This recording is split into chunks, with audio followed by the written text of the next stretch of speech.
name is Christian Chuku.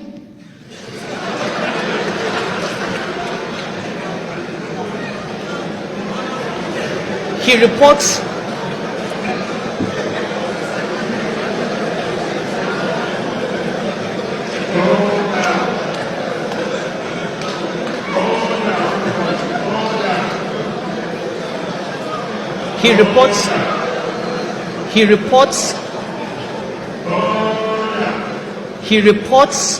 reports to a deputy governor. Please, let's bear in mind that what the governor came here to do was enlighten us on a number of issues. This governor, I guess you know that's why you're here. Yes, sir. That's the job I know you're doing. Yes, sir. So let's we can listen to him, acquire as much information as we can, and of course acquire more knowledge and better enlightenment. Okay. Christian Chuku reports to a deputy governor in charge of financial system stability, and that is Dr. Kingsley Morgan. The report comes to a committee of governors of 5. 3 of that committee are Christians. It goes to a board of 11, 8 of whom are Christian. Now, those 8 Christians on our board and the 3 COG members and Kingsley Morgan and Christian Chuku, they must be very, very bad Christians if they are part of an attempt to Islamize Nigeria. So, I don't want to engage people. I can discuss this on a religious ground. I can quote from Exodus and Deuteronomy and Leviticus. I have sources from St. Augustine, St. Thomas Aquinas, St. Jerome, St. Ambrose, and different popes, Clement, up to Pope Benedict the Sixth. I have quotes on Islamic banking. And I can debate on religious grounds and prove to anybody based on the Bible. In fact, the Lateran Council of Christianity at one time said anybody who takes usury should not be buried in a Catholic cemetery. I can debate with anybody on religious grounds based on the Bible and the teachings of the church that usury is less consistent with Christian teachings than interest. Now, but it is not a religious discussion. We want a discussion on finance. You have a $1 trillion business. People can go and have alternative products.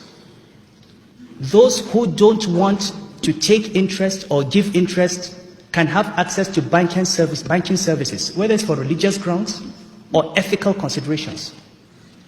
People who don't want their money to finance casinos or to finance prostitution or to finance breweries, if they feel that way, can go. If you want to go to this bank, non-interest bank, you go. If you want to go to conventional bank, you go. Every financial system develops by bringing alternatives. The government of Japan is raising money through Islamic Sukuk.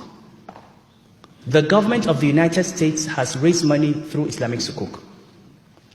At a time when the capital markets have dried up, the government of Malaysia 2 weeks ago issued a Sukuk trying to raise $2 billion. In 6 days, they had $9 billion because there's so much money in the Middle East going into those products. The ICRC in Nigeria is working with the central bank and the DMO to develop products. We want to advise the finance minister to go and tap into those markets in Asia and bring in $4-5 billion to finance infrastructure in the country. So in terms of being a financial product that opens up the economy, good for financial inclusion, for diversifying funding base, that is a discussion we should be having. It's not about Islamization. The central bank is not a religious institution. It's a Nigerian institution. And you've seen Governor Charles Soludo was a Christian and a Catholic. But he did more to promote and establish guidelines for regulating Islamic banking than any governor before him. And all I'm doing is completing the work. Now, I think as leaders, we need on the one hand to be very sensitive to people, which means we need to explain as much as possible and clarify the position, and I will continue to explain. I will continue to clarify. But we cannot continue to apologize for doing our work. And we cannot continue with this conversation at that level. We've got to continue raising it to a higher level, because we want to get to a point where Nigerians are now saying, is it good for Nigeria or bad for Nigeria? Forget the sentiment. So I thought I would explain this. The law is there from 1991. The process had been ongoing before I became governor. We have tried to put finishing touches to it, and for all we are concerned as central bank, we are simply carrying out our responsibility of making sure that people do not open up a bank and take people's deposits and then have those deposits go down the drain. We have to regulate and license and supervise the institution. I do hope that I have addressed many of the issues, including some that have been tangential to it. I do hope, because I have the highest, like I said, I went to a Catholic school.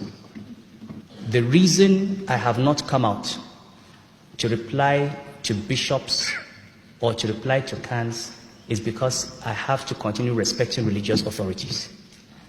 I have indicated to them privately I am willing to meet any of them. I have actually asked to be invited to the Catholic Bishops' Council in July.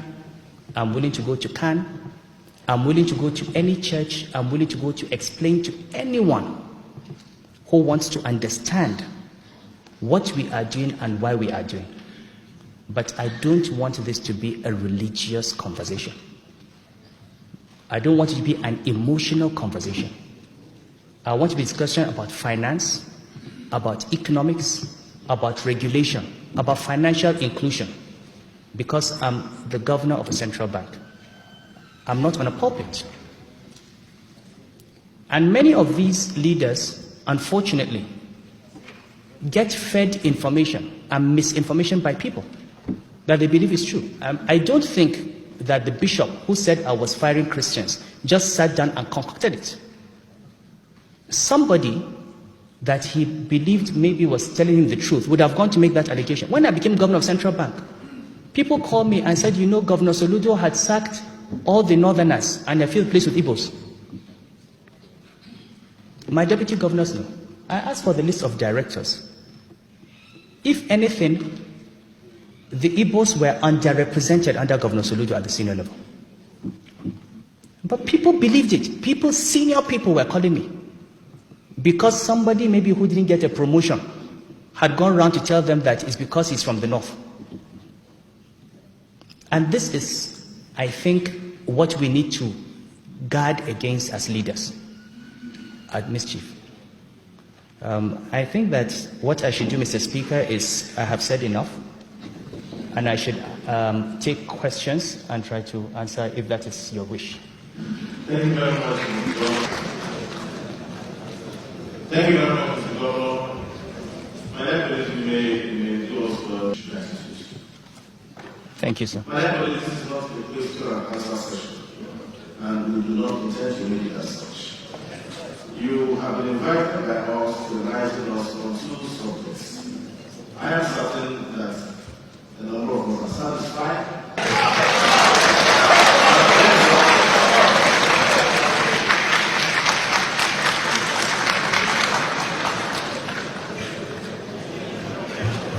The governor of the Central Bank, who we know has very good of the day, and therefore,